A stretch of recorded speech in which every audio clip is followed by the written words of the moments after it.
Cette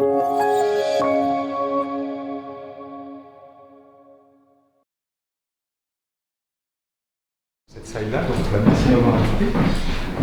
Donc j'ai démarré il y a une quinzaine d'années comme développeur et puis aujourd'hui mon travail c'est d'accompagner des équipes qui essaient de livrer des logiciels avec le plus de valeur possible, créer des produits à impact. Alors comment on fait ça? Eh bien en portant un soin constant, continu à la qualité logicielle et en s'assurant d'avoir un delivery régulier, fluide. Alors ce soir j'ai envie de répondre aux questions qu'on voit souvent que se posent les équipes qui débutent dans l'agilité et les problèmes qu'elles rencontrent. J'espère que ça pourra aider quelques-uns. Alors le premier cas, c'est, je ne sais pas si c'est un manager, un commercial, mais là ça ne doit pas être le grand amour entre lui et son équipe parce qu'ils ont de gros problèmes de qualité logicielle. Et ça tombe mal parce que la base de l'agilité, c'est l'excellence technique. Donc sans qualité logicielle, c'est pas la peine d'essayer de faire de l'agilité. N'importe quelle méthode vous amènera au même résultat, ça ne marchera pas plus et le client ne sera pas plus content. Donc je pense que le premier problème ici à résoudre, c'est celui de la qualité. Comment? Par exemple en rabaissant le rythme, on enlève des fonctionnalités dans le code, on diminue la complexité cyclomatique en enlevant tout le code correspondant à des scénarios qui ne sont pas les scénarios nominaux, on réduit la taille du code jusqu'à ce qu'à la fin, on ait un logiciel qui marche. Et puis, quand on fait ça, si on a le courage de le faire, alors le logiciel se remet à marcher, on teste, on documente ces tests si c'est des tests manuels, on les reproduit à chaque livraison, et puis si possible, on les automatise un petit peu pour gagner en rapidité. Deuxième cas, cette fois-ci, c'est un Scrum Master. Et là, j'ai l'impression, dans cette relation, il n'y a pas beaucoup de confiance avec l'équipe. J'ai l'impression qu'il prend un petit peu trop le penny poker pour un jeu d'argent. Il a sans doute gardé cette mentalité du manager, du chef de projet qu'il était peut-être avant, et qui recherche d'abord la productivité dans l'industrialisation logicielle. Et nous, ce qu'on recherche plutôt en tant qu'agiliste, c'est plutôt l'impact du logiciel. Et les deux ne sont pas du tout corrélés. Donc j'ai envie de lui suggérer de se défaire de cette posture de manager, de chef de projet, et d'endosser les habits du coach. Coach pour coacher quoi? Les trois piliers de Scrum ici, par exemple, transparence, inspection, adaptation, et peut-être qu'un thème intéressant de rétrospective, ces petits bilans qu'on fait régulièrement quand on utilise Scrum, ça pourrait être sur la communication. Visiblement, cette équipe, elle nous dit qu'elle passe trop de temps dans les rituels agiles, elle n'arrive pas à tenir la fenêtre de temps qui est indiquée dans le Scrum Guide, et du coup, ils essaient de trouver des astuces pour diminuer le temps passé en préparant plus. Mais ça veut dire qu'en fait, ils déportent les foires ailleurs, donc ils passent plus de temps que ce qui est indiqué. Alors comment faire? Peut-être se poser la question de la taille de l'équipe, ici ils sont 16, et c'est normal quand on est 16 dans une réunion, qu'il y ait une explosion combinatoire des communications, et du coup du temps de communication qui est trop long. Donc peut-être amener l'équipe à se poser la question de se scinder en 2 ou 3 équipes autonomes qui seront capables de livrer de façon autonome. Ou alors, si l'équipe ne se sent pas aujourd'hui capable de le faire ou que ce n'est pas sa priorité première, elle pourra explorer d'autres voies. Mais ce n'est pas au Scrum Master de le décider, c'est à l'équipe auto-organisée de décider comment elle s'organise. Troisième cas, ici, on a déjà une belle qualité de relation. On sent que les développeurs et les consultants fonctionnels se fréquentent. Bon, j'aimerais bien avoir un client final là-dedans, mais c'est déjà pas mal. Et puis, il ne faut pas que je bouge trop parce que ça fait grincer le plancher, ça va s'entendre à l'enregistrement.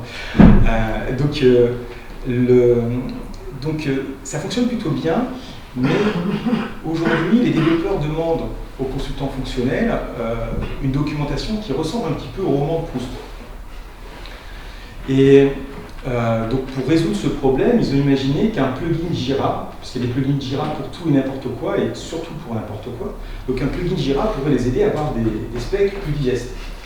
Le rôle de l'administrateur Jira ou Confluence, quand il reçoit ce genre de demande, elle est présentée comme une demande technique, mais en réalité, c'est de regarder s'il n'y a pas derrière un problème organisationnel.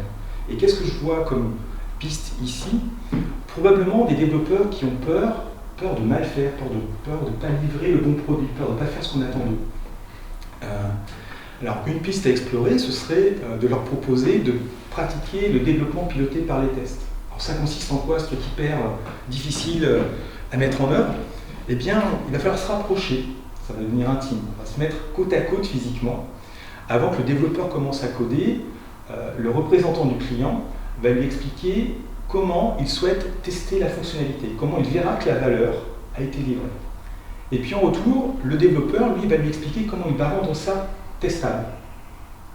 Voilà, c'est aussi compliqué que ça. Je regarde un peu l'heure pour laisser du temps à mes compatriotes et faire taire les rumeurs sur ma propension à dépasser les créneaux. Donc, quatrième cas, cette fois-ci, c'est une équipe qui est visiblement ravie de son passage à l'agilité. Et pour être sûr de réussir son Scrum, elle l'a renforcé avec des contraintes supplémentaires et des processus très lourds. Là, j'ai envie de dire, pourquoi tant de tuning? Scrum est simple et il est fait pour être utilisé tel quel. Ne rajoutez pas des choses au-dessus, ça ne sert à rien, vous n'êtes pas en train d'aller vers l'agilité. Mais peut-être qu'ici, il y a quelques explications liées à la culture de l'entreprise. Pour pouvoir faire de l'agilité, il faut être dans une entreprise qui a une culture agile, qui permet aux équipes agiles de s'épanouir. Donc première piste, déjà, ils nous disent, nous, on a mis des intersprints. Pourquoi vous mettez des intersprints? Parce que Scrum, c'est super, on livre vite, mais c'est épuisant. Justement, un des principes du manifeste agile, c'est d'être sur un rythme soutenable. Donc peut-être qu'il faudrait ralentir. Ouais, et puis pendant les sprints, on n'a pas le temps de documenter, de se former, etc. Donc on fait ça entre les sprints. Ah mais non, le Scrum Guide, il te dit, un sprint se termine, l'autre commence, il n'y a pas de délai. Donc moi, ce que j'ai envie de proposer à cette équipe, c'est d'utiliser des principes qui nous viennent des arts martiaux, Shu, A, Ri. Qu'est-ce qu'on fait à l'étape Shu? Eh bien, on applique les règles, toutes les règles telles quelles. Toutes les règles du manifeste agile, toutes les règles du Scrum Guide, sans rien changer. Et donc là, cette équipe, elle va se rendre compte déjà qu'en appliquant ces règles, ça va beaucoup mieux marcher. Dans une seconde étape, Shu, A, Ri, donc l'étape A, là, on va comprendre les règles. Donc cette équipe va comprendre pourquoi chaque règle du Scrum Guide et du manifeste agile existe et comment ces règles ensemble lui permettent de devenir une équipe super performante. Et puis plus tard, mais dans plusieurs années, quand ils auront vraiment beaucoup pratiqué, beaucoup expérimenté, ils pourront aller vers l'étape Ri, celle où on maîtrise les règles et on peut s'abstraire de ces règles, mais en général, ce n'est pas en rajoutant des contraintes, c'est en enlevant, en étant beaucoup plus libre dans sa pratique. Donc je vous ai donné quelques éléments un petit peu disparates. Et ce que je voudrais essayer là de faire, c'est... je me replace dans cette situation il y a 15 ans quand j'ai démarré le développement et je ne connaissais pas de méthode de gestion de projet. Et beaucoup de gens ont dans leur boîte à outils qu'une, grand maximum 2 méthodes de gestion de projet. Alors, il y en a plein. Et peut-être que votre bonheur se trouve dans une méthode que vous ne connaissez pas aujourd'hui. Dans ce schéma, vous allez trouver en bas, en commençant par larrache.com, une méthode très pratiquée, probablement majoritaire en France. Vous allez trouver ici des méthodes très prédictives. Le PMBOK, le cycle en V, qu'est-ce qu'on fait là? Eh bien, on joue à Madame Irma, on prédit qu'il faudra tant de temps pour développer un logiciel. Et ce qui est formidable, c'est que ça marche jamais. Donc, plus haut à droite, vous remarquez qu'il n'y a aucune préférence de ma part dans la façon dont elles sont organisées. Vous avez des méthodes qui, elles, sont dites adaptatives. On les a renommées méthodes agiles. La réalité, c'est que c'est d'abord des méthodes adaptatives. Pourquoi adaptatives? Parce qu'elles se basent sur la méthode expérimentale, build, test, learn. Donc, on a une hypothèse, on pense qu'on peut réussir à faire un logiciel dans tant de temps. On va tester cette hypothèse, et puis le résultat de cette hypothèse va constituer un apprentissage. Et ça, c'est douloureux, cette phase où on apprend. On découvre que ce qu'on croyait, finalement, c'est pas comme ça que ça marche. Mais c'est la vérité, c'est ce qui permet aux équipes les plus performantes aujourd'hui d'atteindre ce niveau de performance. Alors, comment on peut s'initier à ces méthodes? Alors, il y a des livres qui sont en vente libre, malheureusement, comme le PMBOK, et puis d'autres qui sont même gratuits, des e-books qui sont disponibles sur Internet.